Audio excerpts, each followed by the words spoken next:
What is up, everybody? Happy Sunday night. I feel like it's been a while. Also, happy Sunday. Well, I don't know. That doesn't sound the same.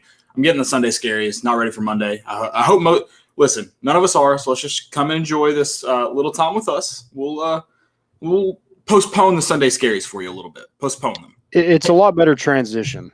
Yeah, we can't take them away, but we'll postpone them. So we'll do our best here. Hope you guys have had a good weekend. If you got to go to the orange and white game, hopefully you didn't get too wet. It ended up being a good weekend for it. If you are in College Station on your way back from College Station, I don't know how many Vol fans made the trip, but if you got to go, I hope you enjoyed it. Hope it was a good time. At least, Tennessee gets the series win. That's the most important piece. And then besides Friday night, looked like good weather there too. So it's been a good weekend. Good weekend overall. Hope you guys have enjoyed it. Good. As far as sports goes, there's not a ton going on out. Listen, we're going to talk about the orange and white game, but you can't that much. So we'll talk as much as we can about what you got to see, and kind of what Tennessee's going to get ready for this fall. Best I can put it that way. Also talk about QB situation. Of course, that's the big talk of the town. Plus maybe an addition. We'll also, of course, wrap up the Texas A&M series. Tennessee gets what's a good baseball term for just a shit ton of runs? Hitting barrage.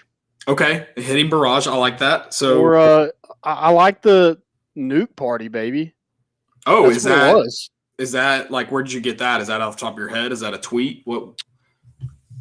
No, it's just like, off the top of the dome. Okay, I like it. That's what it felt like, just dropping bombs in A&M. Right. They thought it was the Alamo, right? Oh God! But thank God Tennessee came to clean that up. Exactly. Yeah. Good thing some volunteers were there. All right, guys, I'm ready to go. And hey, we got most important and fail of the week. Hey, make sure you drop questions in the chat. Get going. We want to talk about what you talk about. We already got Dave Roberts in here telling us go Vols, of course, and always. And I actually kind of want to talk about like the volunteer, because we'll get into it, I'm sure, with spring game, or maybe even fail of the week. I don't know if that's on if what I'm talking about is on your docket. But Tennessee fans are special, and I want to get into that a little bit, and like why we're passionate, why I'm passionate, and why maybe sometimes we tweet the things we do. So I want to talk about that. First, tell us where you're listening from. Landon's going to tell you guys about the people that make this show possible. Yeah, guys, go check out our sponsors, Tennessee Tap House, Hound Dogs, and Blue Water Climate Control. They do an awesome job of making the show possible. And here is a quick word from our good friends at Blue Water Climate Control. People always ask, where did we get the name Blue Water Climate Control? When a Navy ship casts off lines, exits the harbor, and loses sight of land, that's blue water sailing. It takes a team of people to do that. Tireless work, focus, and attention to detail. So much of starting a business is just like that. After it's done, you get filled with deep satisfaction for accomplishing something, and it's quickly followed by, now the real work begins. We're Blue Water Climate Control. Shout out to Blue Water Climate Control. Shout out to all you guys listening and that will be listening. Hey, drop in the chat. Tell us where you're listening from. Enjoy the intro courtesy of some legendary Vols, and we'll see you guys on the other side. Get this show going. Vols are back. Yeah, they had us the first half. I'm not going to lie. Oh, could be Wayne. I think I got my swagger back. Oh. I love it, baby. Them orange britches. Something about them orange britches. Tennessee wins. Spotted by Tennessee, Jawan Jennings. Jennings makes the catch.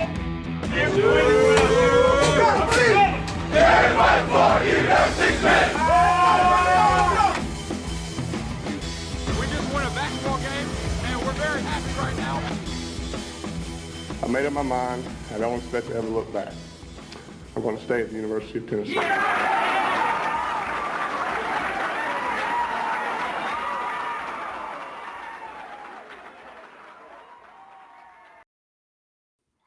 Reddit did to do, and welcome into More Important Issues. It is Sunday, April 25th. Hope everyone's doing well. Landon, we missed you this week. We missed all you all this week, but Landon, we missed you this week. Hope everybody's doing good. Yeah, it's good to be back. I was thinking about it today. I was like, man, it's been a whole week since we've done a show. It's weird. Been very weird, but it's hey, just like the Vols, we're back. We're gonna and listen. We know it's not perfect. We know and I saw a lot of people like making fun of like people getting excited about the orange and white game, and to an extent, I certainly understand because we know what the orange and white game is. It's a glorified. I mean, it's practice. It's a scrimmage, and it's hard to get pumped about it. Exactly, and I've been saying it for probably 2 years now. It needs to be you need to be playing. I think all across the country, fans from all different schools would get a lot more excited if you were playing someone in another jersey. And I don't mean like an orange versus white. I mean like Tennessee versus Tennessee Tech, like an opponent. Yeah, I think that would definitely be more interesting. But I think it's a long ways away from that to happen. But tell me this: what's the difference? Because when you play those games, anyways, aren't you like, hey, we don't want to play we want starters to play first half, and then we want to start rotating guys. Like that's the goal, anyways, right? Wasn't that pretty much your goal yesterday too? Yeah, but there's that little tiny chance that you lose, and so you can't go to a spring game thinking you might lose a game. Hold on. So there is that. You're right. There is that tiny chance. You're not wrong. Would you rather lose in April, or would you rather that tiny chance exist in October or August? Yeah, I mean that's a good point. But if you lose a game to ETSU in the spring, you're probably going to lose a lot more in the fall. Yeah, I mean, you can't argue with that. But at the same time, if you're going to lose them in April, you might lose to them in August too. I just think you're not going to lose. Like, how many times does an FCS opponent beat a Power 5 team? Right. Like, not often. No one wants to watch the FCS game, but FCS team play a Power 5 anyways. Pay them $500,000 to come play you in April. You get your guys' experience still. Just do it. Like I just don't get it. I would like to know the logistics, like how much you'd have to pay them. Like would an ETSU or somebody like that be even interested in coming? Oh, it's got to be all about money now. Right. Yeah, I agree. But like, is that another chance for your guys to get hurt? Like Tennessee is. I mean, they're injured. Look at their front seven; they're injured. So I mean, I don't know if Would those guys play against ETSU or because it's basically practice, would they sit that out too? Would it maybe okay, yes. I mean, yeah, you're gonna have guys that are gonna sit it out for sure. Mm-hmm. But if you look at Power 5, most of the time your walk-ons, preferred walk-ons, they would have been scholarship guys at that level anyways. So your matchup wise, talents, if you're playing a walk-on, you gotta think it's not like you're playing a walk-on against Alabama. So you're not as worried. You're going to play your starters. ETSU is going to want to rotate guys in too because it's it's a spring scrimmage. They want experience. I think you could run it like you did yesterday, and it's a fairly quick game. I mean, they're ejecting guys anyways. If they're going to call it like a scrimmage, you might as well run it back. But I mean, you play like a normal game in the first half. You run and clock in the second half. Again, you keep guys injury free, things like that. I think if you did it, yes, the score obviously would. There's going to be coaches that would hate it because of that potential to get beat. But if you're going to get beat in April, you were going to get beat in August. It's rare it's ever going to happen. I mean, would you rather – I mean, I know a lot of people – I left yesterday going like, God, that defense is rough. I mean, I would have done the same thing if they had played UTC. Right. Yeah, I mean, I think it would be cool. I think it'd be more interesting. I feel like this – like the spring game, is it even really a spring game? No. Anymore. I mean, like you said, it's practice and it's basically a homecoming practice is what it is. You brought some excitement. You got some VFLs back that maybe haven't been back in a while. Josh Dobbs, Kamara, some of those guys were back. That was cool to see. And it was a chance for the fans to get back in the stadium, and some of them haven't been back since 2 years ago. Right. Yeah. No. I think. Yeah, and I think honestly, an actual game would make that an even more a better environment because now it doesn't seem like they're coming back, and I bet some guys were only there for 25 minutes of actual gameplay, if that. Like they were there for pictures, were there to meet the coaching staff, maybe meet the guys before the game, and then peaced out. Like, so if you add in an opponent at a 4 p.m. kickoff, well, first off, you're getting a lot more than 30,000 people there. Right. I mean, you had like 85 for Chattanooga after losing to Georgia State and BYU 2 years ago. So if you have that gap, I don't know. I just think it'd be a cool experience. I think college football needs to look. I mean, you know my thoughts on how stupid the Power Five and the Group 5 and the FCA, like the whole system, I think is just incredibly stupid. The NCAA, like a lot of people are like, well, the NCAA usually gets football right. No, they have football all wrong in my opinion. Like it's set up so terribly. So I think it'd be a great thing for Power 5 schools. Like I think this should be the only time they're allowed to play FCS schools. Yeah, I think that would be cool because like you're not really saturating the market. No, if you will, like I think more FCS teams would be like, yeah, we'll come play you in a spring game, but we're not going to go get our brains beat in the fall. Yeah, and if I'm an FCS team, that's what I would do instead of that. How many games do they normally do? They normally play 2 Power 5, like because normally that's a close to, depending on the team, that's $1 million check. Right. So I don't know what that would be in the spring because ticket sales aren't going to be the same. Things obviously aren't going to be the same. So like, how much money would they? I just think it's something that people need to look into. If you want to pretend spring football matters, make it matter in the sense of like, go really challenge your guys. Like, go really see what because game day, games are different than that very, very controlled scrimmage that you did yesterday. I mean, less controlled than some of these scoring systems, but fairly controlled scrimmage. I think if you want to be competitive, you don't want to play your teammates. You played them for I think Tennessee only practiced 13 times this year. It's normally 15, right?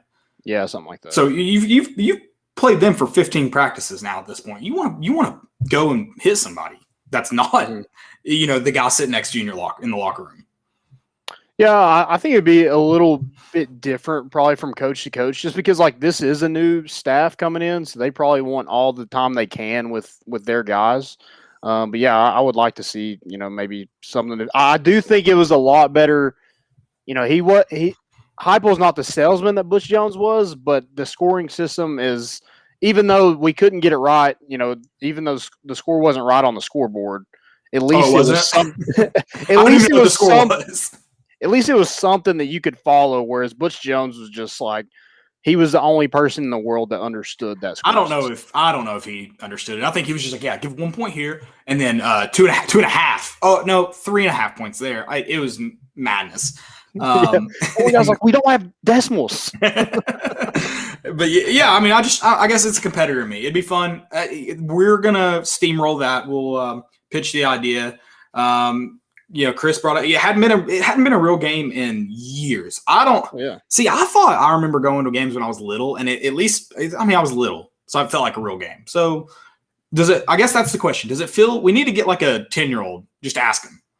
Do you think that was a real game? And if they say yeah, then we're good and move on. Mm-hmm. I think that's the telltale sign.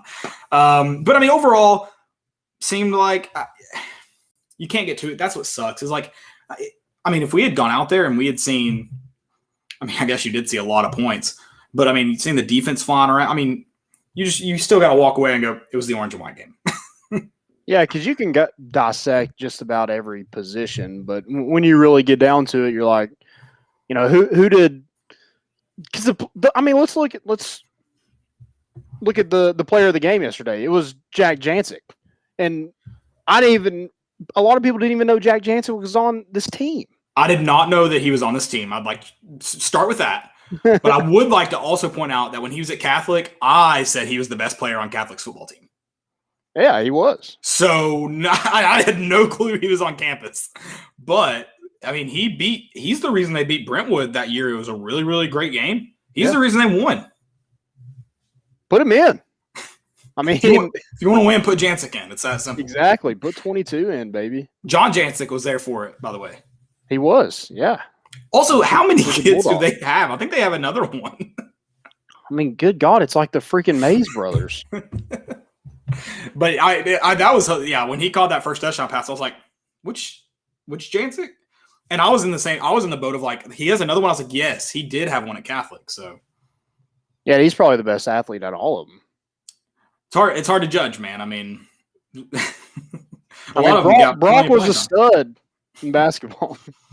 But yeah, it was, again, it's just like you got to take everything. I mean, I told you, we talked about it earlier, and I said, I think the only like real true positive I can take away from it is the offense was fast. So as advertised, they were fast. And I thought they were like pretty, again, very, very controlled environment. It wasn't going to be very complex, but I thought they looked pretty organized for what we saw.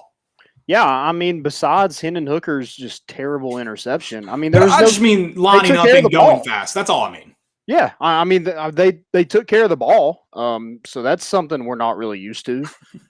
So that was good. Yeah, they went fast, and they have speed on offense. They have speed at the skill position.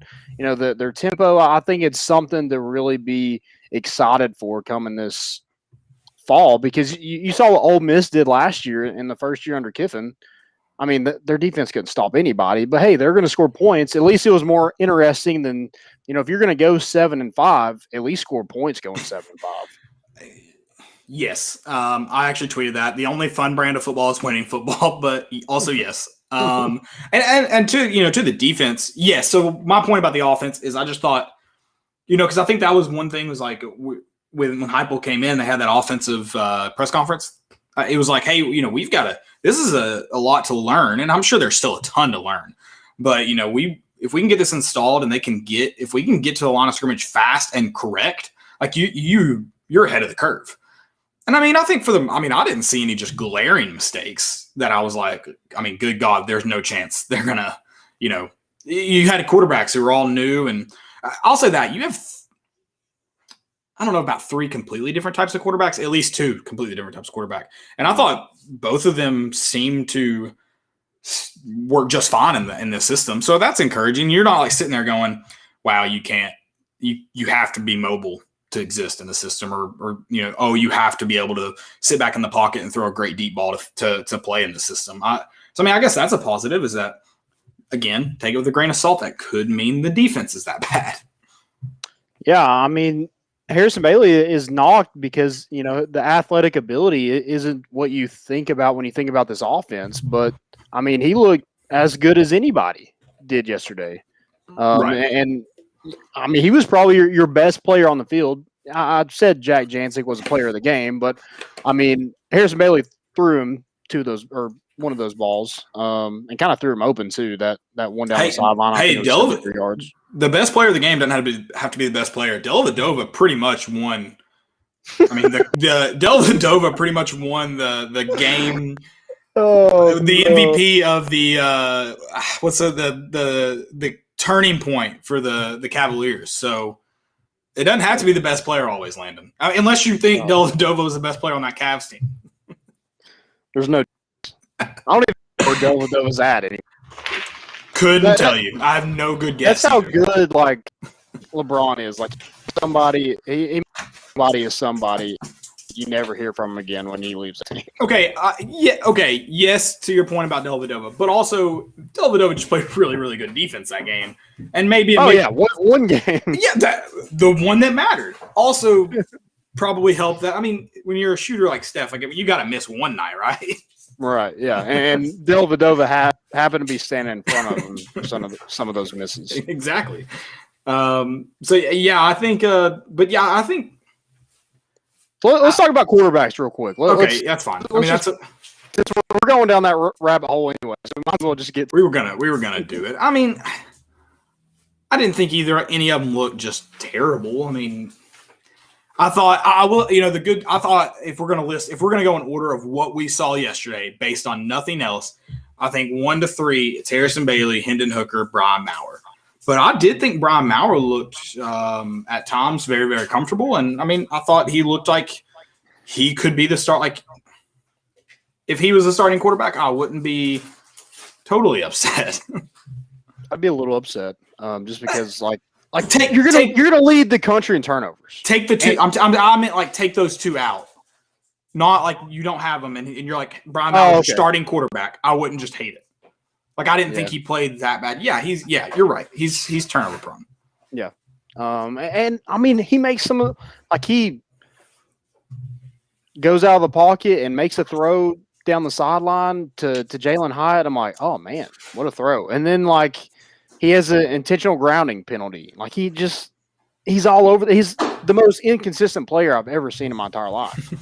I mean, I think potential wise, he's probably your best quarterback, but he's going to have his downs are going to be really down. So, I mean, it's all about who you trust. And I just don't know if you can really put a ton of trust in Brian Maurer. I like to think so, but I just, to this point, I don't think you can.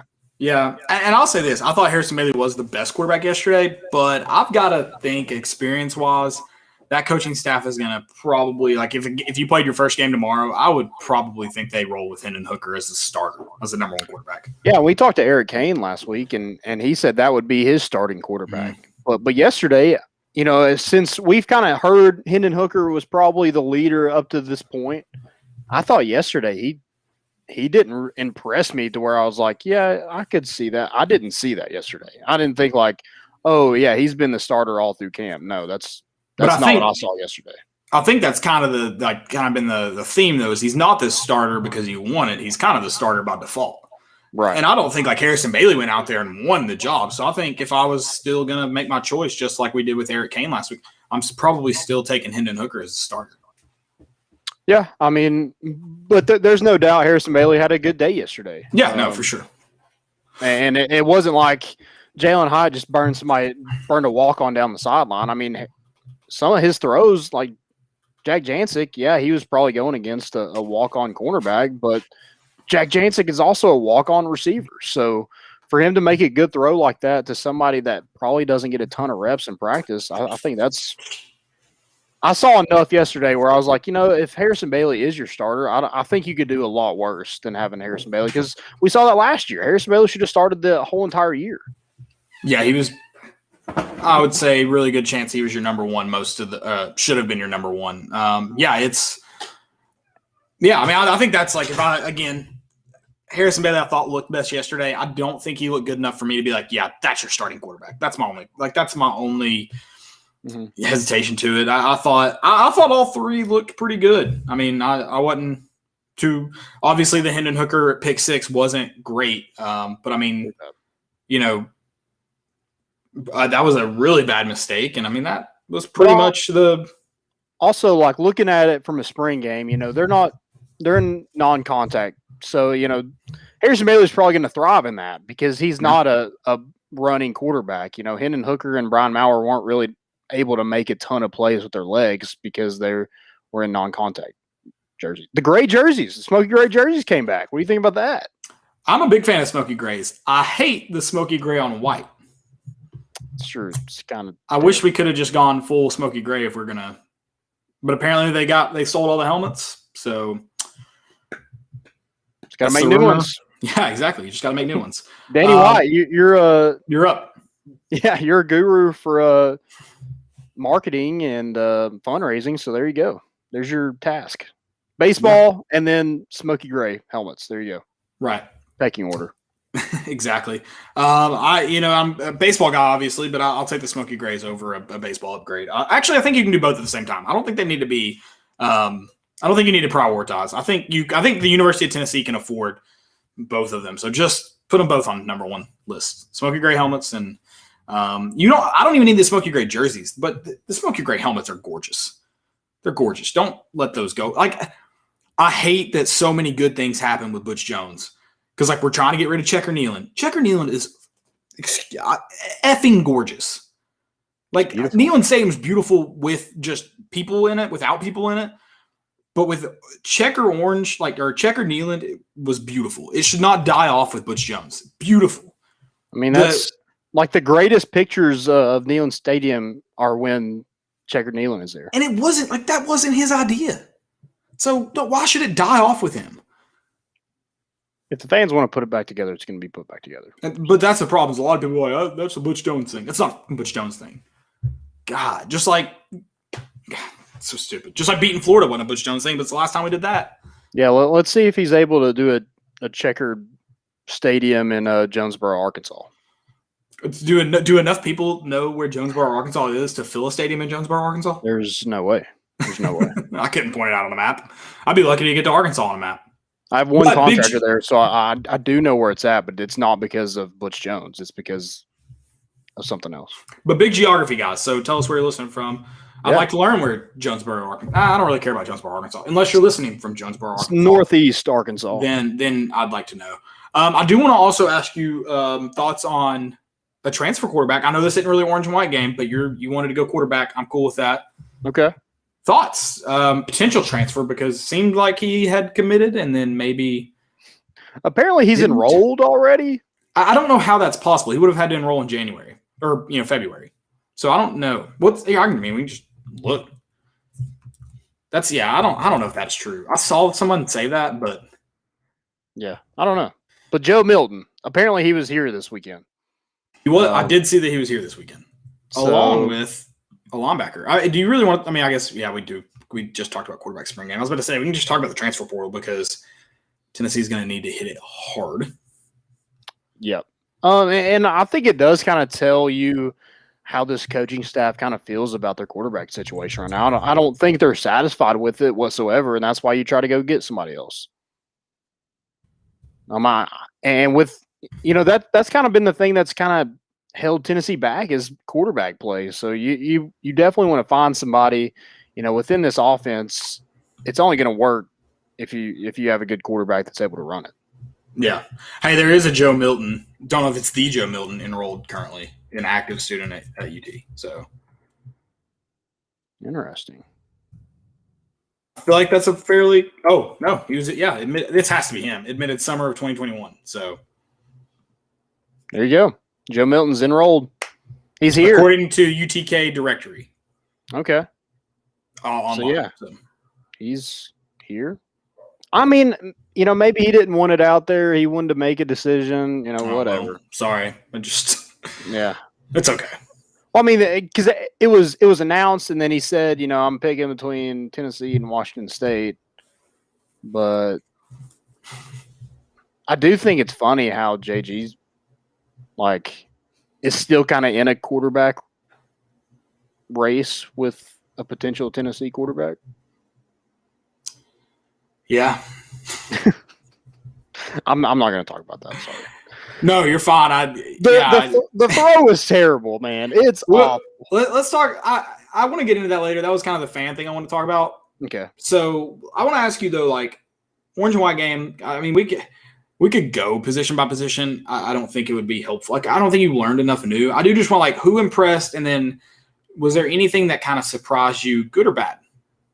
I mean, you talked about speed, and I think Tennessee has a ton of speed at running back and wide receiver. I think they're pretty much set with those two positions. And I think that's huge. They just got to get a quarterback. I think they have talent on the offensive line.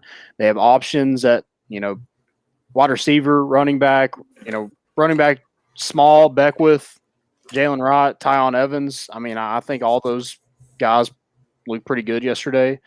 Wide receiver, Jalen Hyatt, Velus Jones Jr. You have some guys that have kind of emerged, like Cedric Tillman, Anderson Kobe, that had pretty good days yesterday. So I think you have options at both of those positions. And offensive line has a lot of veterans. Mm-hmm. Darnell Wright, I saw him last night at Soccer Taco. That man can eat. But I mean, it looked like the starting offensive line. I mean, this could change because it is the spring, and who knows who might end up here this fall. But it looked like Dane Davis at left tackle, Jerome Carvin, Cooper Mays, Cade Mays, and then Darnell Wright was your right tackle. So that's who it looked like to me. With that, the ones that went with, I think Hendon Hooker was, I think the second possession was that offensive line. So I think you have some options there. Javonte Spraggins, he played a lot. Kayron Calvert has played a lot of SEC football. So, I mean, I think you have options at all three of those positions. I think the question mark coming out of yesterday is the defense. The offense looked good. Right. It's something to be excited about, but the defense, you're like – and when look into it. I think the secondary is going to be fine. Some of them made some plays. Warren Burrell had to pick 6. And that's too kind of what defense. Yeah, like obviously didn't get a ton of stops and make a ton of great plays, but with this offense, what you're asking your defense to do, you're not asking them to make a ton of stops. You're asking them to you want them to slow the game down a little bit.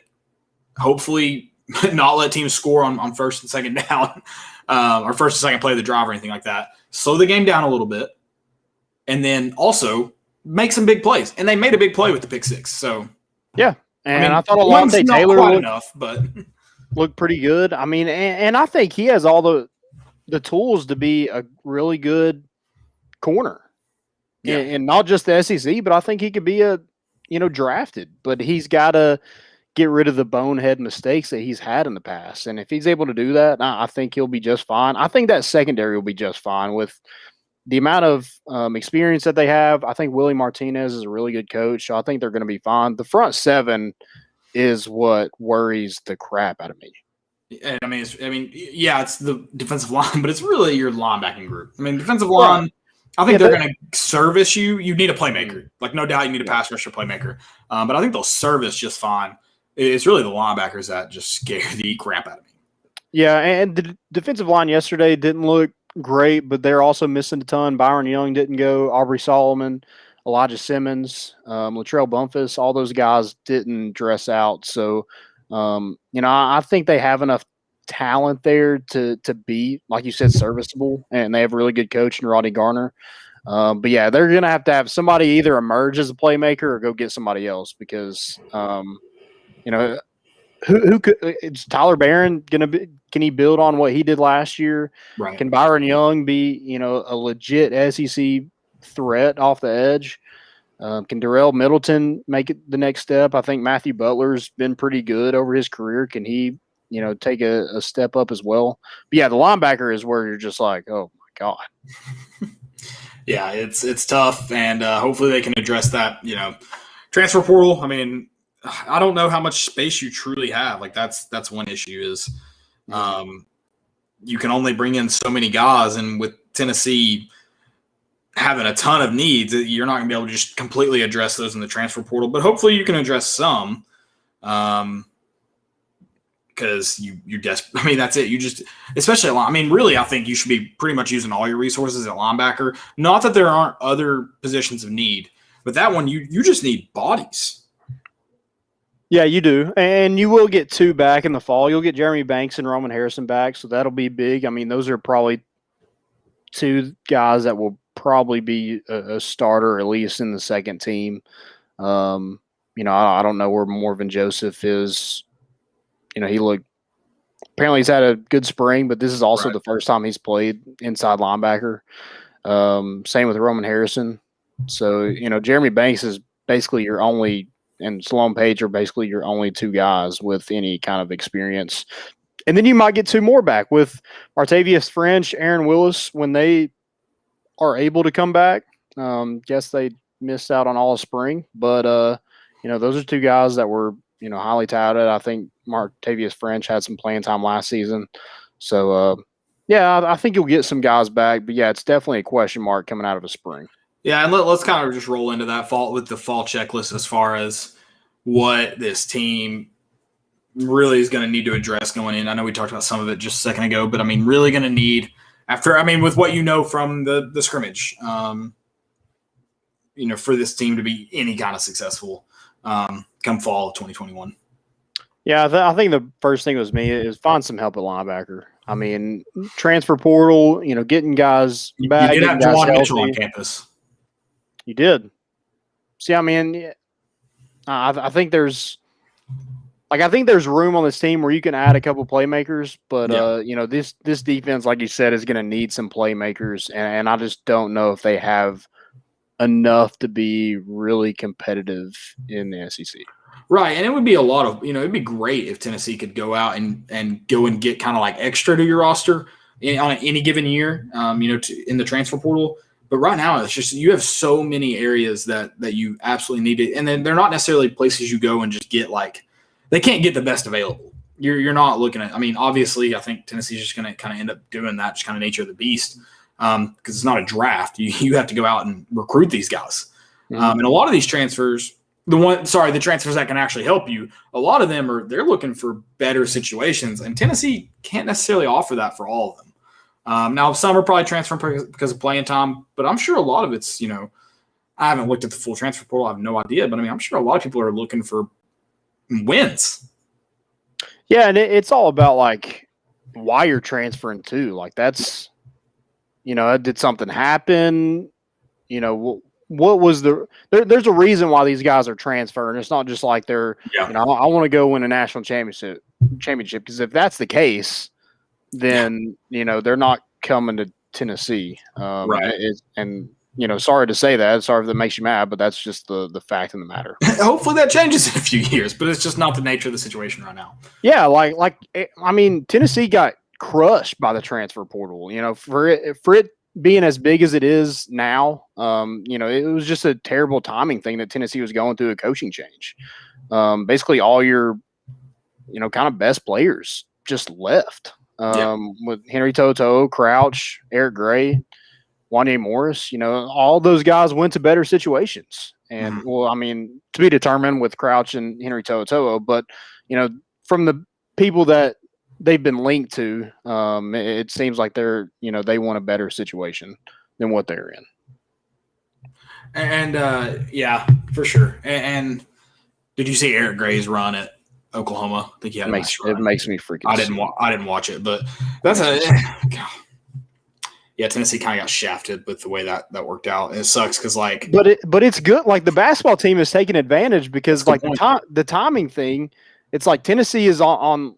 They've been successful up to this point. So guys that are looking for a better situation can come and produce at Tennessee.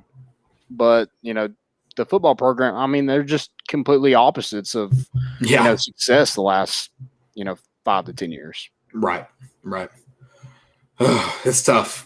I think another thing Tennessee can, as far as going into the fall, and I think, we talked about it last week because a lot of the different, I'm trying to remember who mentioned this. They talked about, hey, this is a tough offense to play in practice, and you saw it yesterday. that defense just doesn't have the dudes or they're not quite up to literal speed with the offense. I think one thing, that's going to be a thing to address is just getting in the right spots because I thought to me the defense looked like they were on their heels pretty much all day yesterday. And it was very vanilla. Yeah. But so there wasn't a ton of blitzes. You obviously couldn't hit the quarterback. So it was an uphill battle from the get go. But yeah, they did not impress whatsoever. And that's again why I think scrimmages are stupid. But as far as just call it an open practice like you did the other day and let fans in and enjoy it. But yeah, I think that's a great point. Is it's hard to truly go full tilt in a situation like that. But it just didn't. So yes. Again, take it with a grain of salt. Didn't look aggressive, but it was a scrimmage where you can't hit the quarterbacks, things like that. But I'm sure a lot of that has to do with the speed of offense. It's hard to just, while the ball's being snapped a lot of times going against an offense like that, you're still trying to get lined up, and so it's hard to be aggressive. So I think that's one thing Tennessee's done, and you saw it with the defensive coaching staff. They were pretty frustrated yesterday. Yep. Yeah, I think my next thing, probably checklist wise, would just get healthy. You need all the bodies you can get available, especially on the defensive side. So I think just getting healthy is going to help this team tremendously. I talked about the receivers a little bit, and man, I was just impressed with speed wise because it's a perfect formula for this offense is speed. This offense, I think, playing vertical like they do, I don't think it would have worked very well with guys like Marquez Callaway and Juwan Jennings and stuff like that. Yeah, they'd probably make it work, but you're not going to see a lot of – it's going to be jump balls, and they're going to come down with it, for 50 yards or so. They're not going to, smoke somebody down the sideline for 80 yards. Right. So I think there's huge playability within that wide receiver group, and I like there's some guys kind of sprinkled in there that aren't just burners, guys like Cedric Tillman, who's kind of emerged, Anderson Kobe. I've heard Walker Merrill's had a pretty good spring until he got hurt. So yeah, and Malachi Wideman is a freak athlete we haven't heard a lot about, but I think he's another guy that can, spread the field and not just burn somebody, but can go up and get the football as well. So like checklist wise, I think it's just staying healthy, and I think it's letting your playmakers be playmakers. Yeah, no, I agree, and it's funny you mentioned, as far as how Tennessee wide receivers had to score touchdowns last year. I thought with Harrison Bailey's first touchdown pass, I was like, that might be a touchdown last year, but it was a 50-50 ball that Josh Palmer caught and somehow turned into a touchdown. Exactly. Not a ball that hits the guy in stride, whether busted coverage or not. So, yeah, funny that you mentioned that. But, okay. Anything else for fall checklist? I know it's kind of hard to – because you only saw so much. Like, you only ever see so much in the scrimmage. You didn't see – we had Eric Kane on, a guy who's been at every practice, and, he talks about how much you actually see in those. So, you only know really so much. Yeah, it is what it is. We'll find out against Bowling Green what this team actually looks like. But from what we've seen so far, I think the offense is something to be excited about. I think the defense has a lot of question marks, but they're also not very healthy. So, right. To be determined. If somebody was like, what do you think Tennessee goes next year? What I would tell that person is, I don't think there's any reason why Tennessee can't do the same thing that Ole Miss did last year. Yeah, especially with the schedule they have, I would agree with that. I think Tennessee has more offensive talent than that Ole Miss team did last year. Now, they had a serviceable quarterback, so, it's determined, based off that position alone, because it is the most important position and definitely in football, but maybe all of sports. I think if you're able to get a serviceable quarterback, and I think there's some experience in that room, there's definitely some arm talent, there's some poise in the pocket. If they're able to find that one guy that's able to run this offense, I don't think there's any reason why they can't be like Ole Miss was last season. Yeah, I think it would probably be a very, very similar situation. Hopefully piece together a few more wins, because like I said, you definitely want to see the wins come with the excitement. Because other than, then excitement just kind of dies out if you're not actually winning games. Right. But yeah, I agree with that. I do want to, before we get into baseball, Roger Piper mentioned, he said SEC Rally Cap, the baseball show, didn't mention a word about Tennessee baseball apparently today, which is pretty interesting because you talked about the barrage of home runs. A Tennessee baseball show didn't mention. Sorry, SEC baseball show. SEC baseball show. Okay, gotcha. Yeah. What was the other? The nuke. What was the nuke comment? I can't remember. Nuke party. Nuke party. That was it. Nuke party. So pretty interesting. Seems like that would fit in great to a highlight show. I don't know. Call me crazy. Tennessee scored how much on A&M in football last year? Not 20. Not 20. I think it was 7. Was it 7? Probably. It definitely wasn't 20 points. I know it was 13 or 7 or something like that. It wasn't 20. It was not. Wasn't even close to 20. And they almost. They about got that in a inning. So wonderful. When you look at it like that. Thanks for the subtle reminder, Landon. We appreciate that. Bringing us all down. Bring us up, bring us down. 8. Yeah, I got another prop, man. Oh, you got another prop? Yeah. Nice. Yeah. Oh, that's sweet. It's a little. That's pretty sweet though. I'm a big foam finger guy. I love foam fingers. Yeah. That's an interesting take on a foam finger, for sure. Yeah, it's kind of like there's the one up there. The baseball turn me up. Basketball. Come on. Basketball. Sorry. They're all coming together. But yeah, just another win on the road. You can nitpick. Tennessee didn't play their best baseball weekend. They had some. Even innings. Today they didn't. Yeah, in some innings they kind of fell apart a little bit. Yesterday I think it was in the second game. It was the 7th inning, I think, where Texas A&M scores 4 runs and they took the lead, and you weren't able to get that back. Because, man, I was ready to get the broom out. I wanted it. I thought if you played a doubleheader in SEC or in college baseball, I thought the second game had to be a 7-inning game. Is that not the rule? I don't think there's a rule in that. I think they can agree to do that. Okay.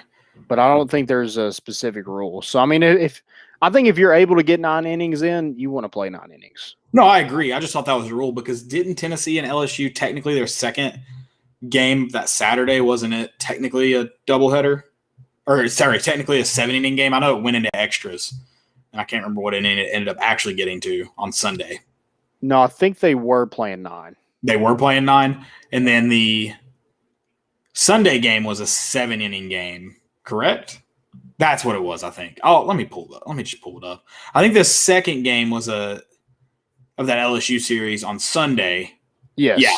It went into extra 8 innings. That's what I'm getting at. Yeah. So it's on Sunday, I guess, if you play 2 games, that second one has to be a 7-inning game. That has something to do with travel. Yeah, I think that's right because you're never going to see a Sunday night game. Right. So, yeah. Yeah, that might be the rule, but yeah, if you're able to get them in on Saturday, I think that you're going to play 9 innings. Gotcha. So yeah, I mean, today was nuts. Tennessee trailed 6-5 going into the 7th, and then just freaking put it on Texas A&M. I don't know what happened. I mean, they took the lead in the 5th inning. Blade Tidwell just ran into some trouble. He was kind of cruising along those first 4 innings. I think he gave up a home run in the first, but through 4 innings just kind of cruised other than that 1 home run, and then just couldn't find the strike zone. And then whatever could go wrong did go wrong, and Texas A&M was able to get the lead. And then I don't know what happened. I mean, did we just go and juice our bats because the baseball was flying off? That's working momentum, right? I mean, guys, just everybody. I guess you get a couple guys seeing the ball, and then everybody starts to see it real big like that. Yeah, I think in the last 3 innings they had 15 hits. So Tennessee ended up with 21 hits on the day. They had 6 home runs. Evan Russell hit 2 because that's all he does, just draw bombs. I mean, that dude's a freak. Where's he at? Where's he at on the season as far as home runs go versus the country? I think he's 11th, but I think he's first in the SEC first in home runs in SEC play. That's nuts that he's 11th.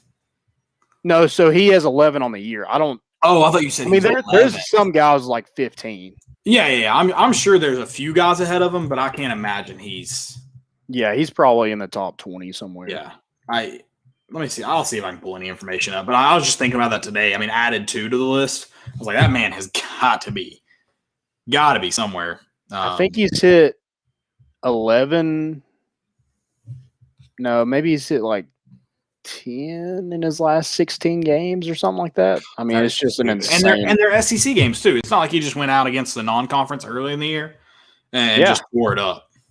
I mean, not that he didn't play well either, but I'm just saying, like, it's definitely he's doing it against plenty of great competition.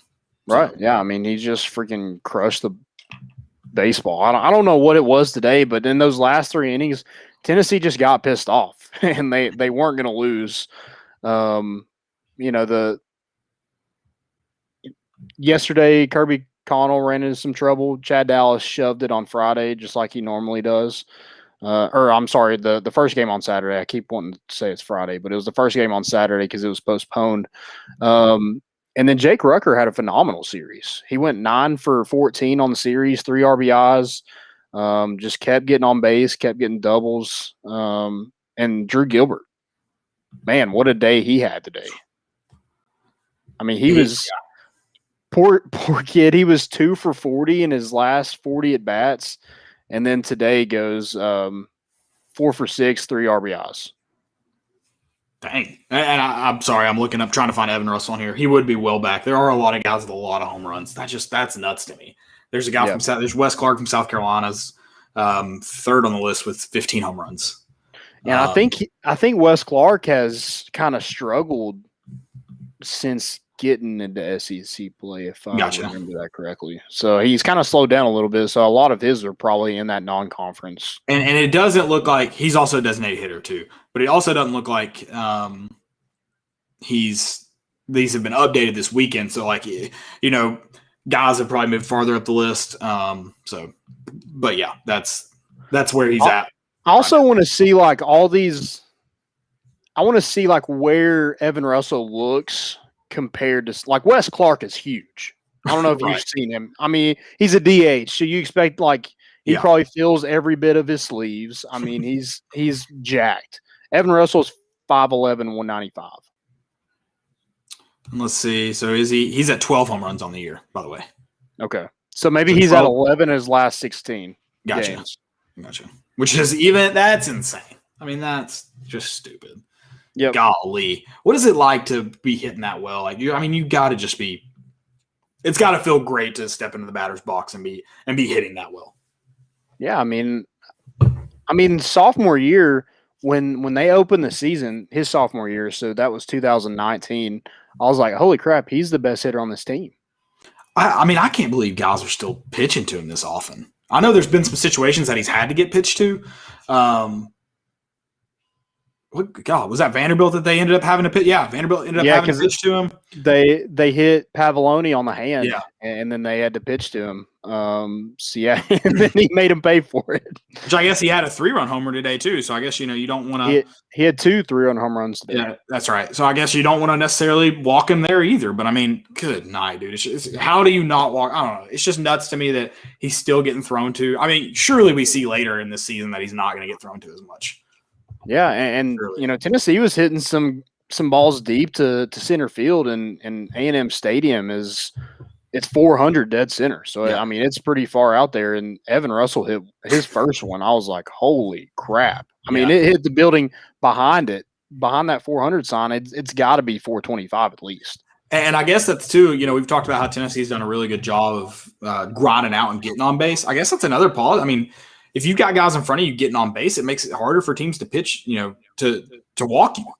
Mm-hmm. So, I mean, even when his teammates aren't necessarily hitting out of the park like him, at least they're grinding to get on base and, making it – because, I mean, it'd be easy if the bases are empty. It'd be easy just to put them on first. Right. So you're making them think and making them throw to a guy that he's not going to – I mean, surely – I don't know how you just slow down unless teams just start throwing away from you. Yeah. Yeah, so Tennessee had 10 different guys get a hit today, 8 with multiple hits, and 5 different guys with home runs. So, a game that going into the 7th inning, you're like, oh, man, are we about to lose the series to A&M? To leaving no doubt in those last 3 innings. You scored 15 runs in those 3 innings. I mean, I don't know, like it was a hitting barrage. Like it was nuts. Like I was trying to keep up with, and every time I would tweet out like we'd score, somebody else would get a hit. And I'm like, I'm already like 3 batters behind, man. I don't know what else to do. Yeah, I was telling you that it was fun to just sit there and refresh the Twitter page and a new hit or a new run every single time you got it open. It was a fun day to keep up with the game. I'm sure it was fun to watch. I didn't get the pleasure of doing that, but refreshing it was a very enjoyable too. It was scary after the 5th inning. I was like, shoot, this is going to be not fun to talk about tonight. Turns out complete opposite. It's the most fun you can talk about it. Yeah, and props to Sean Hunley coming in and doing the job he did to get it to where Tennessee could score some more runs. I think he got the win today. And then Redmond Walsh came in, and Walsh has kind of struggled a little bit, especially in SEC play. But he came in here, got the save. I think that's his 4th on the year, and Tennessee gets the win on the road. So, you'd love to get the sweep, but going into that 7th inning, you're like, oh man, we're either about to squeak by A&M or we're about to lose to A&M. And Tennessee didn't do either one of those. They left, no doubt, and end up winning the game by 13 runs. Yep. A lot of fun. You got Lipscomb on Tuesday night. I think after you hit 20. Score 20 runs. I think this calls for a Tequila Tuesday at Lindsey Nelson. Sure. I would love to not have another game like we did against Tennessee Tech. That just not fun to watch, and you're praying you don't. Nervous. Yeah, exactly. And then you got a couple SEC series left, and you're getting Knoxville was on the. Was it D1 Baseball dropped the projected regional sites? Probably. And someone did this week, and Knoxville was on there. There was, baby. So just kind of take care of business this year. You're kind of already in that slot. I think Chris Burt kind of talked about on the broadcast today that D1 Baseball is, kind of had they've kind of not been too confident in Tennessee throughout the season. And, I would agree. Like, if you looked at teams on paper like Vanderbilt, Arkansas, Mississippi State, teams like that, yeah, Tennessee probably shouldn't be in the top 10. I mean, with the talent that they brought in, Tennessee probably shouldn't be up to that point in this, how far we were down up to this point in Tony Vitello's tenure. But, they just find ways to win. And, they have innings like they did today where, no one's going to beat that team if they're scoring 15 runs in 3 innings. Nobody. No. And, not even necessarily – you can take away 15 and put it on a team that's got a good bullpen that can try to do things to slow you down. And, if they're hitting like that, though, it's going to take a lot of really, really good baseball to not let Tennessee score. Teams like it would take a team like Vanderbilt to slow you down. And there's not a lot of teams. Sorry, there's not any teams like Vanderbilt besides Vanderbilt. So, and then they had some errors. They had 3 errors in the game today. I don't know. They had 2 in one game yesterday. Let's see. The first game yesterday, they didn't have any. So they had 5 errors on the series, which isn't ideal. And Tennessee's usually pretty good about errors. But they just had, one was they lost the ball in the sun today in left field. One was a senior or a junior preseason All-American second baseman is running backwards because he's playing deep in a deep second base anyway, and is running backwards, and the right fielder doesn't call him off, and the ball gets dropped. So, there's some things that probably need to be cleaned up. But when I think Tennessee's a really good baseball team, and they're gritty. Yeah, they might not have all the talent that the Vanderbilts and things like that, and that's why D1 Baseball and others have kind of doubted Tennessee a little bit. And is that a Whitney Houston shirt? Oh yeah, it is my Whitney Houston shirt. I love this shirt. Okay. Where did you get it? So I didn't get it. My sister got it from I think she ordered something like from Old Navy, and this got sent in the package. And I was like, "Can I have it?" And she was like, "Yeah, for sure." I was like, "Cool." There it was. Oh, awesome shirt. It could have been a Whitney Houston anything. I would have been like, "Yeah, can I have that?" I freaking like Whitney's the GOAT.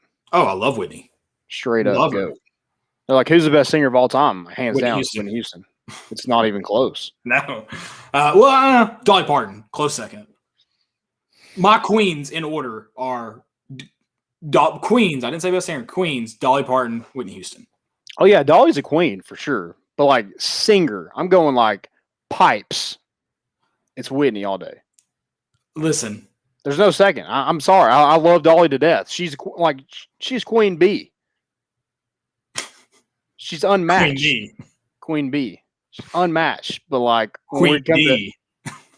Queen D, yes. When we come to just straight up pipes, it's Whitney. I mean, I'm not arguing because, yeah, she's number one. I just don't think we need to leave someone that sings something as great as 9 to 5 colors. 9 to 5 is a freaking heater, dude. I mean, you have people that don't even work Dolly's doesn't even work 9 to 5. You have people singing that don't even work them. So that's how much of a heater that song is. Yeah, I'd wear a Dolly. I'd wear the shit out of a Dolly Parton shirt if somebody wants to send me one. So there you go. Yeah, no free ads. No free ads.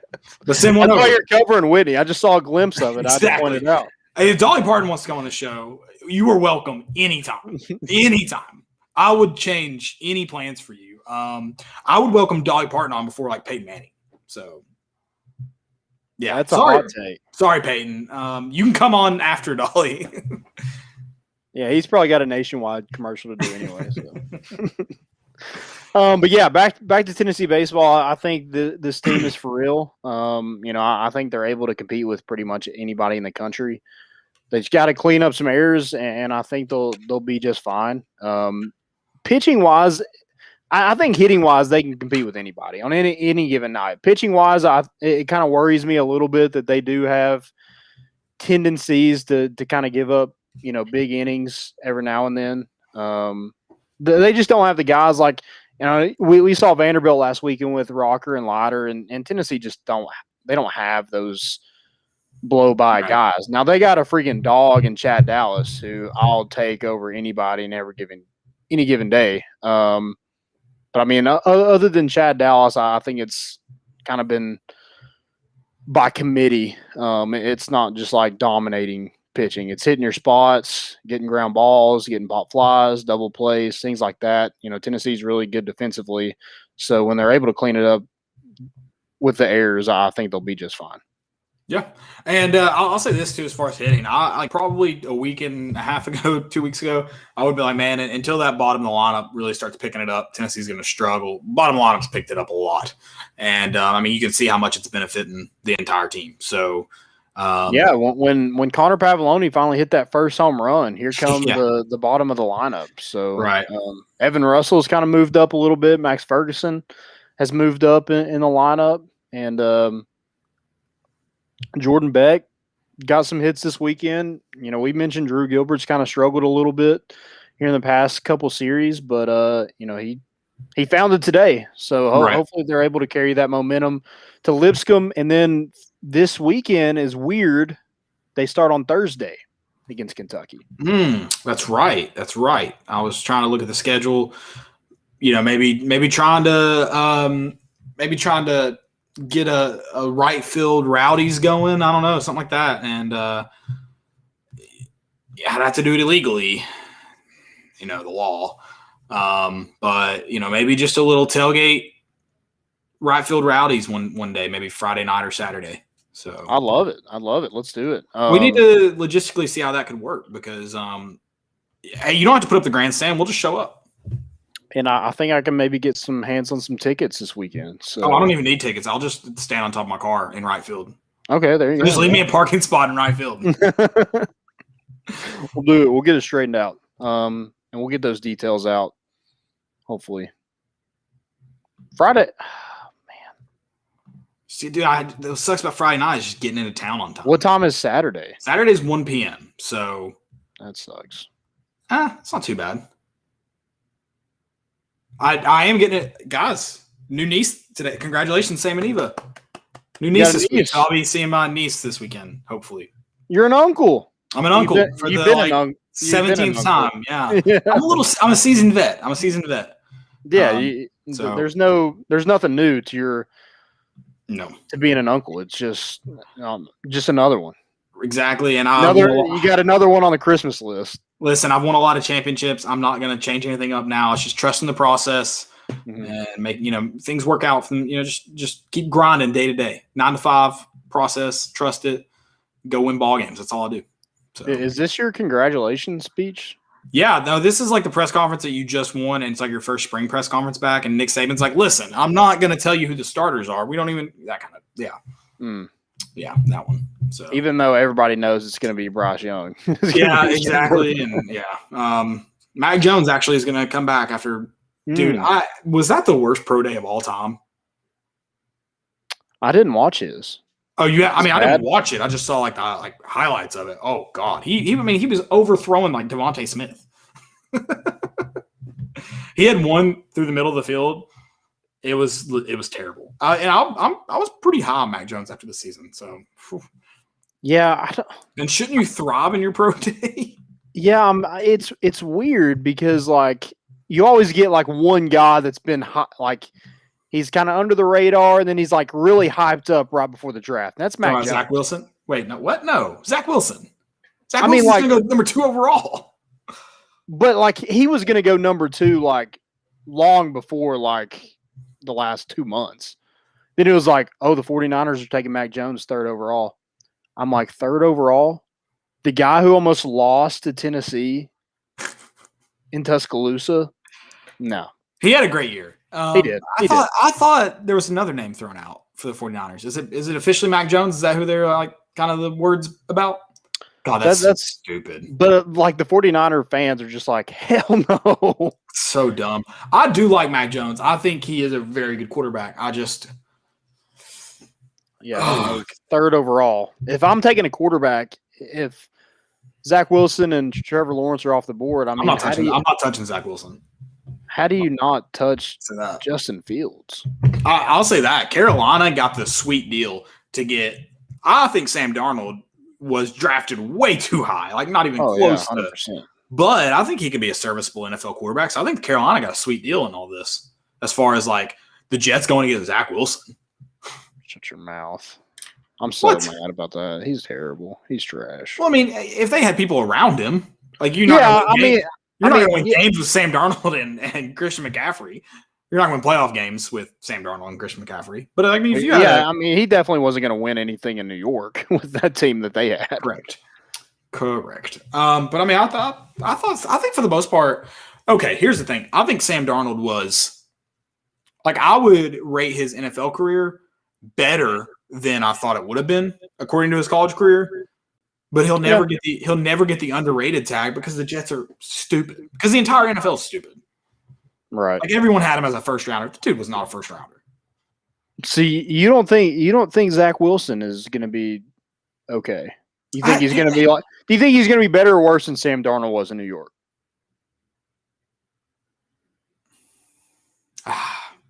That's same. Yeah, I mean, probably slightly better, but I mean, like, how much better? I don't know if you can be a lot better. Yeah, I mean, what sucks is like those teams are terrible. So, like, even if you are like an okay quarterback, like I think Baker Mayfield kind of lucked out going to the Browns because they were able to spend all that money on decent talent to make them okay. Right. But yeah, New York. I mean, that's just not a team. I wouldn't want to go to the Texans. I wouldn't want to go to Jacksonville. I wouldn't want to go to New York. Either team in New York. Yeah, either. My thing about Zach Wilson is like he had one kind of good year. Like, that's true. And like I think a lot of people were like liked him his junior year, but it was never like he wasn't. People were like, I mean, this is the next guy. Like this is the next good quarterback, and that might have. I don't know. But then all of a sudden, after the season ends, now they're like, oh, we've seen the tape of Zach Wilson. He has this great pro day. Now he's better than Justin Fields? I don't know. Yeah. Like Justin Fields he just keeps like going backwards, and I don't It did have that. why. He did have that epilepsy thing that got released this week. So yeah, that's weird. But I think I mean, like it's crazy. Like draft people like come up with anything to like knock you for. It's like the president of the United States. Like they're gonna dig up anything and everything on you. The draft is one of the NFL draft is just the biggest. It's like a big reality show. They really need to do a like reality show of the draft because like I think you would like think about how dumb the camera setups will be. Like some of them are just so dumb. They're like, and then Roger Goodell got vaccinated so he can awkwardly hug everybody. Congrats on the sex, Roger. Getting to first base with a bunch of NFL linemen. That's hot. I mean, like, why is that news? Did the NFL release that to Schefter? Were they like, hey, man, just want to let you know Roger got his second dose today. He's going to be hugging all the bros. He's got big Pfizer vibes going on. Johnson & Johnson, actually. Just hope he doesn't break out in rashes. Oh, God. He's got the clots. Yeah. Like, dude, just what a weird thing to like be like, oh, my God, I can hug these guys I don't even know at the draft. That's going to be so much fun. Yeah. Dude, just shake their hand and go on. How many guys text their agent and be like, I'm actually not going to I'm not going to the draft this year. I'll be doing it at home. Thanks, though. Change of plans. Roger told me he would touch me, and I'm out. Where's it even at this year? Wasn't it supposed to be in Vegas? Is it still in Vegas? No. I think it was supposed to be in Vegas, but I don't know. If you haven't got vaccinated, you need to before you go there. I don't know, man. It's like a COVID-free zone, isn't it? Oh, probably. They're going to tell you it is. What about what was that? Where the UFC fight was this week? I don't know. I can't even keep up with the UFC anymore. I used to keep up with it, but I can't anymore. Well, they also like during the pandemic, haven't there been just a ton more fights than normal? Yeah, like it's guys that like I guess all the guys that we grew up with have pretty much like retired now, so I don't really know anybody anymore. Oh, it's in Cleveland. That's right. It's in Cleveland. Oh, gross. Yeah, because did you see where they're doing like field I'd goals? stay home too. Yeah, they're letting guys go out and like kick field goals or girls, I guess, like during the draft at whatever the stadium's called. Mm. Yeah, so I think this is my shot to get in the NFL. See if I can go bang like a solid, 45-yarder or something crazy and off Get the a backup ground. kicker role. Yeah, be like a practice player or something. Exactly. Like, hey, you need a guy who can kick some balls on your team. I can be that guy. Yeah, like if our guy breaks his leg and we have nobody else, then you might play. Dude, that would be the dream gig is to be like, have you heard the stories about emergency goalies for NHL? Mm-mm. Okay, so I'll tell you that. I want to be an emergency NFL kicker or just any kicker. I'll do it for the indoor. You're the Brucey of the NFL. Yeah. Was Brucey a kicker? I thought he was way swung a different direction. But so in NHL emergency goalies, it's like, if goalie, because they only keep, I think, 2 on the roster anyway. So like if there's one goalie injured, all NHL arenas have like an emergency goalie apparently on standby. So like if both the goalies can't play, they bring in this guy who has obviously experience playing goalie, but he's not an NHL goalie. Like the most recent one, he won it, I think, for the Carolina, are they the Hurricanes? The Carolina Hurricanes won a game for him. Like, was that good in goal. And it was like an arena. I think it was the Canucks arena. So this guy's a big Canucks fan or something like that. Whatever team comes in and plays emergency goalie for the Carolina Hurricanes versus the Canucks and wins the game for the Hurricanes. Dang. That's so. Yeah. I think it's so cool. Like, I don't know like another sport you could do that in, but that's pretty freaking cool. I think it's happened like with the Blackhawks before. I think it was a Blackhawks fan. They had to bring in the goalie, so you got to play for the Blackhawks. Like, that's pretty freaking cool. Hacky. I guess it's like the Derek Brodus, the get off the fraternity couch to go, kick versus. Yeah. Who'd they play? MTSU that year? I don't remember. Yeah, something like that. What happens if that's like the Florida game? We're screwed. Like, well, I mean, didn't they before Brodus like got there? Didn't they have like a lineman practicing kickoffs? Probably. I mean, like when we were little, you used to have like the biggest guy because he'd kick it the farthest. Oh yeah, you just toe the hell out of it. Yeah, absolutely. I mean, just a squibber down the middle. Right. I mean, so if it's the Florida game, how trashed is he? Because there's rumors that he was already, a little tipsy, had maybe been tailgating. So what happens if it's the Florida game and he's like full blown tailgating? I mean, I guess you roll with it. You don't have anybody else. Yeah. You ask the official if you can just like throw it off. Yeah, exactly.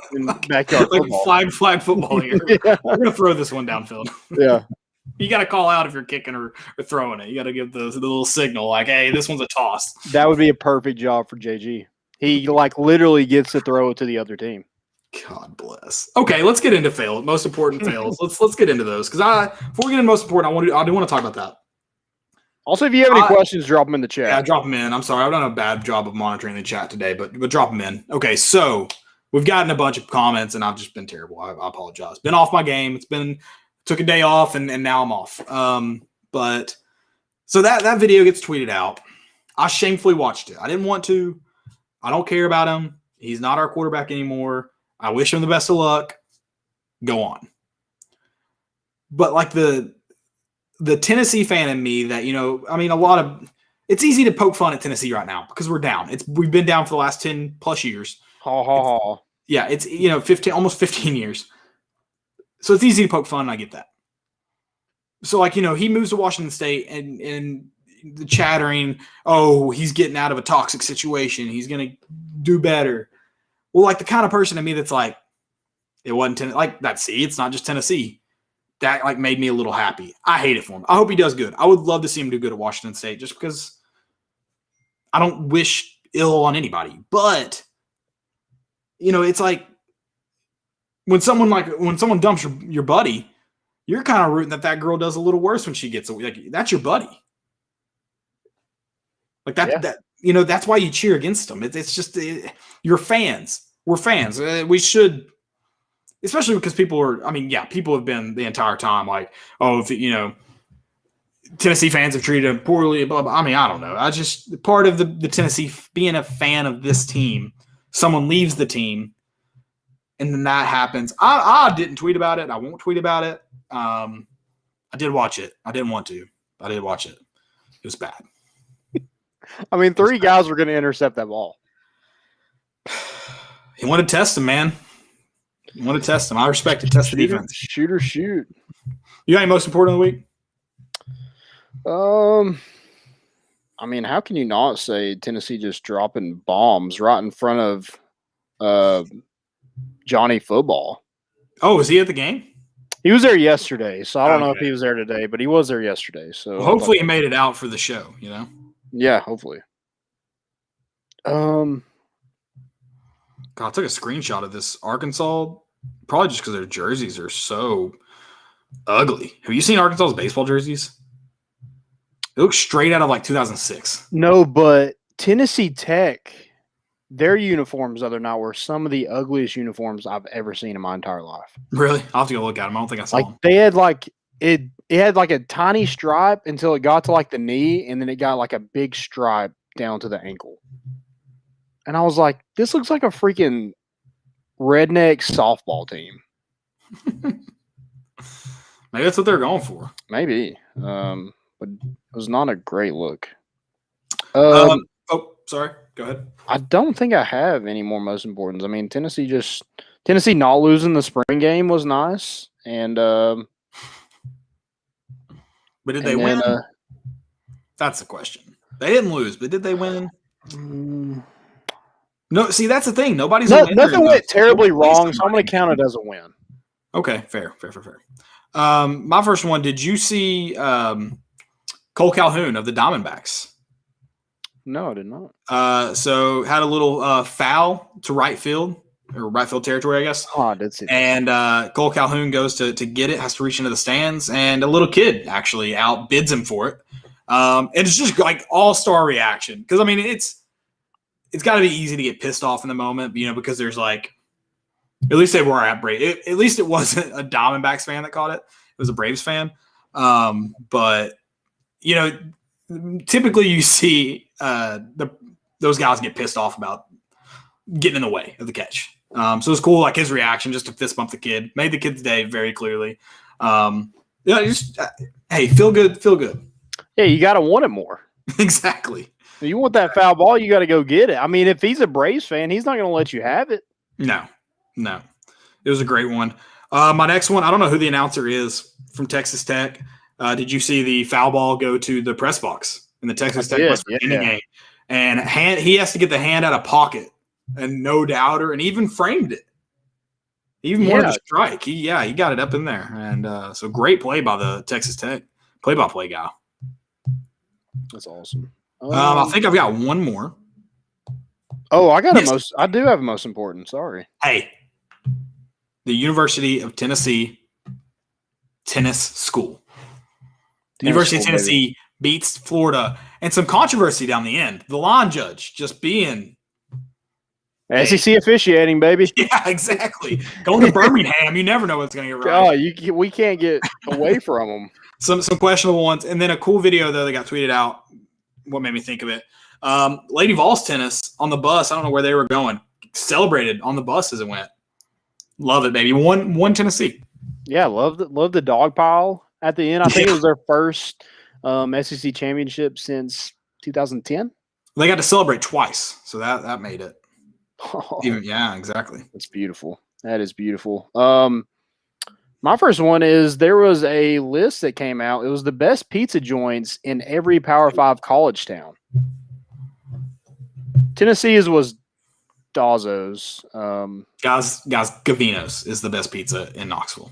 I'm going to tell you right now, it's Gavino's. Second, okay, not second. Good greasy pizza, Elidio's. If you want to know pizza, I got you. Just let me know. I'll get you the right pizza joint.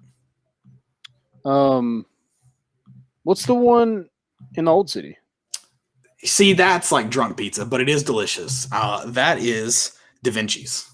Da Vinci's. That is probably the best drunk pizza I've ever had. It's true.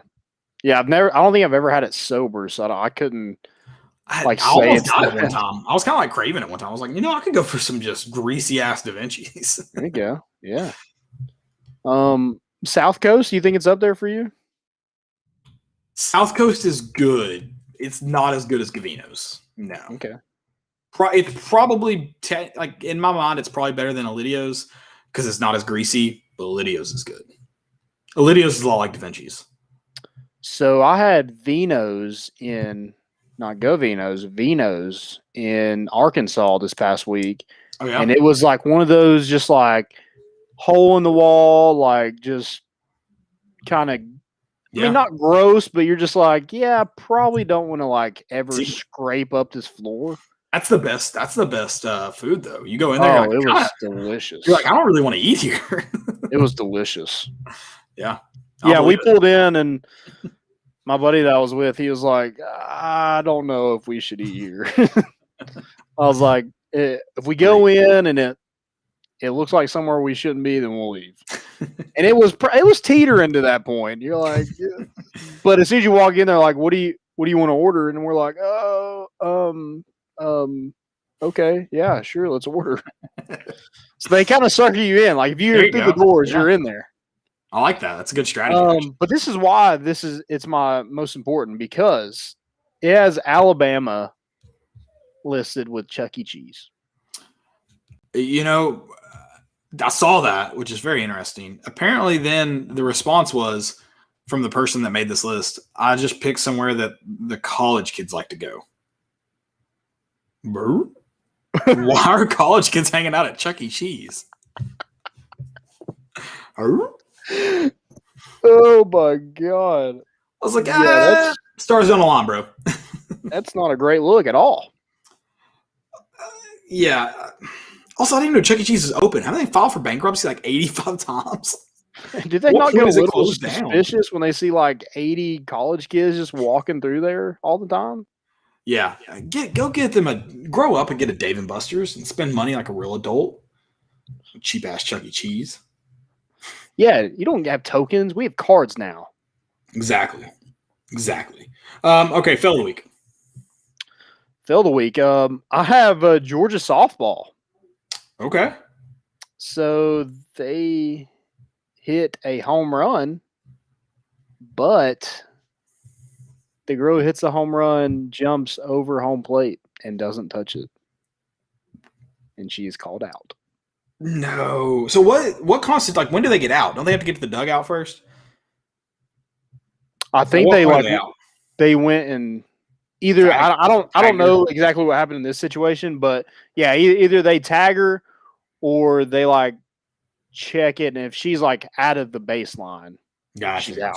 If she's given herself up, she's out. Gotcha. Okay. Dang, that sucks. I think it was Texas. Did you see that one girl hit a home run? Oh, you know who it is? Who? This is Justin Fields' sister who did it. That's why his draft stock went down. It is. Because I just read the comment underneath it. It said, interesting, her and her brother both suck on the big stage.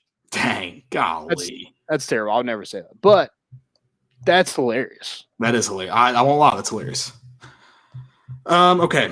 Fail of the week. I think I have two. My first one, I don't know, most important fail maybe. Did you see the fight in Miami Airport? God, no. There's a fight in Miami Airport. First off, takes police officers. It was a minute and a half video, and not a single security guard or police officer is in sight. And these dudes are just beating the piss out of each other. Like, one dude's getting ganked, probably. Like, in terms of, like, I mean, there are, like, 3 guys on top of him. And then one guy's just like, guys, this is an airport. Sir, this is the Wendy's. What are you doing? Like, and I'm kind of with him. Like, what made you so mad in baggage claim that you guys are throwing fisticuffs? Yeah. I mean, dude, put your belt back on. It's okay. It seems like one of the worst places to fight, too. You're like, right outside baggage claim 11. Let's just go at it. Did you touch my bag? Yeah. I'm like, Sir, what is going it's on? a black bag with wheels on it. It looks like every other black bag with wheels on it.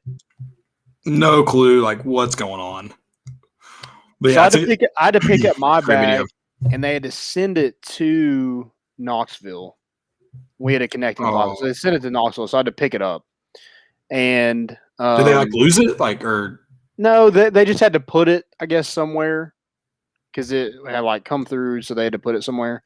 So I just had to ask them about it, and she was like, "Oh, what does your bag look like?" I was like, "It's black," and she's like, "Oh, and it has wheels on it, doesn't it?"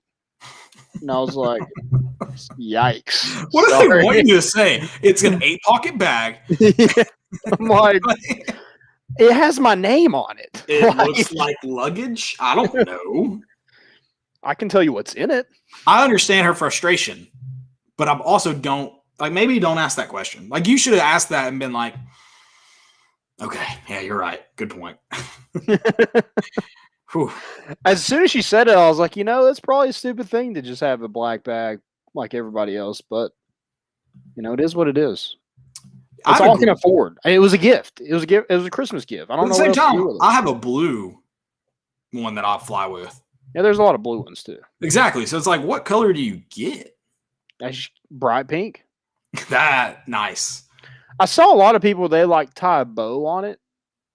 So I mean, maybe it looks a little different. Yeah, but I'm kind of with you. Just be like, hey, my name's on it. You can go on the luggage tags. But also, like, if that bow comes off at any point, then you're like, oh, God, I lost my bag because I think you have a bow on it. So there you go. Yeah, that's I'm with. Yeah, stupid question. Maybe dumb. I don't know. I mean, yeah, whatever. Sorry, I'm on her side. I'm sorry. I'm on your side, but also I'm on her side a little bit. But I'm also on the side of don't ask the question. That was a dumb question. Yeah. Very dumb question. Can't really give a smart answer to it. Guys, we appreciate y'all listening. We'll be back Wednesday, I believe. If not, we'll be back Sunday. We'll be back. That's the point. It's going to be, hey, this is the grind now. We got to get to – there's officially no football left. Good news is baseball, plenty of baseball left. We expect them to be playing well into June.